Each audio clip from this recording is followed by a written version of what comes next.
Hello guys, for today's video ay nais ko lang po i-share sa inyo ang nabili ko na gagamitin ko sa aking paggagawa ng mga content ko. Kahit ganun lang mga content ko, sana suportahan niyo pa rin po ako kasi unang-una nahihirapan po talaga ako gumawa ng video kasi kung saan saan na lang nakasandal yung cellphone ko, saan saan nakapatong, kaya naisipan ko bumili nito. So ayun nga, habang binubuksan ko to, mas excited pa tong kalbo kaysa sa akin. Okay. Hindi naman ako excited dito na nabili ko na to, konti lang. Nung nabuksan ko na nga ito, pati itong anak ko hindi na rin siya nagpapapigil. Nakikitulong na rin talaga siya, tinutulungan niya na ako.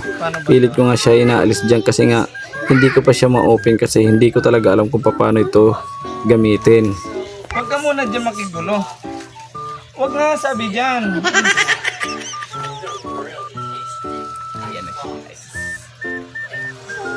Inilipat ko na nga muna yung camera ko dito guys kasi nga itong kalbo na to ayaw talaga magpapapigil. Pilit pa rin siya talaga tinatagpan yung camera. So ayun na. Wait lang, babasahin muna natin instruction.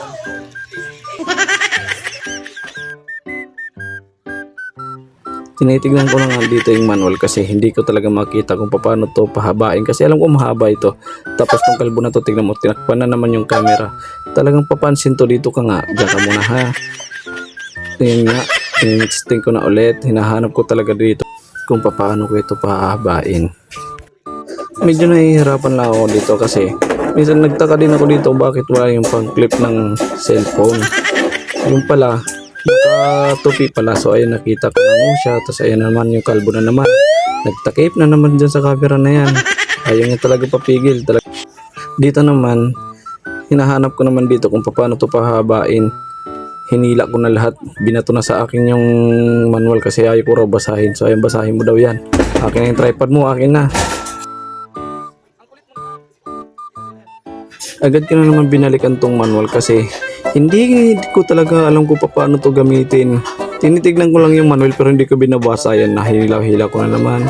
Pindot dito. Gulo ng anak ko. Basa na ulit ng manual. Pero yung manual na tinitignan ko, wala dun yung instruction kung paano siya pahabain. So yan. Problema ka na kung paano mo pahabain yung nabili mong tripod. Tapos tong kalbo na to talagang pilit niya talaga tinatakpan yung camera. Ginugulo niya talaga ako, kukunin yung manual, yung ilaw. Ayan na naman siya, oh. Halika dito, daddy, halika dito. Akin na yan, akin na yan.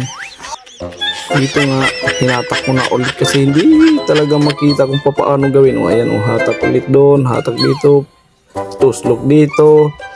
Hay, naku guys, ang hirap pala talaga ng taga-bundok. Hindi natin alam kung paano natin ito gamitin. Hay, joke lang. So ayun nga, after ng panghuhula, nakuha ko siya kung paano siya paano na siya pagganahin. So ayan, napahaba ko na siya. Balik ulit yung paa naman niya. So ayan, nakuha ko na siya kung paano. So ayan, yes, masaya ako dyan. Sobra akong saya dyan. Oh, diba? Masaya ako kasi magkakapag-video na ako nang hindi na ako nahihirapan. Hindi na kung saan saan nakapatong ang cellphone ko. Itong kalbo na to, ayaw talaga umalis dyan. Alis ka dyan. Hindi ko alam kung excited ako sa nabili ko o yung anak ko. Yung ilaw na nga sana ikakabit ko dito kaso nawawala. Hindi ko alam kung pinakialaman ng kalbo na to. So ayan, ikot ako doon, kapkap doon. Tabi ka dyan, tabi. Hinahanap ko talaga yung ilaw dyan kasi alam ko talaga nasa tabi ko lang yun. So ayan yung isa. Nakita ko na yung isa habang hinahanap ko pa rin yung isa. Nung ikakabit ko na nga siya, hindi ko pa rin po alam kung paano naman siya. Ang naging problema ko naman dito, hindi ko naman alam kung paano naman tong ilaw ikabit.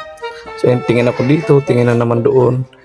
Paslak dito. So ayun, paslak ko nga. Yan. Tapos ngayon, hahanapin ko na naman yung isa. Kasi nga, nawawala. Hindi ko alam kung nabitbit ng kalbo. Ayan. So ayan, nakita ko ngayon, nakuha nga niya. Nilagay niya doon sa sulok. So ayan, so kinabit ko na ulit yung pangalawang ilaw. Ayan, kompleto na. Naikabit ko na lahat. Ngayon, ang magiging problema ko na lang kung paano ko na ito ititesting. Kasi nga, pag mamaya sa labas mo ginamit, bigla naman itinakbo yung tripod mo, yung kasama pati cellphone. Aha. So ayun guys, hanggang dito na lang po. Isihangin na po ang voice over ko. Pag-PC ko lang.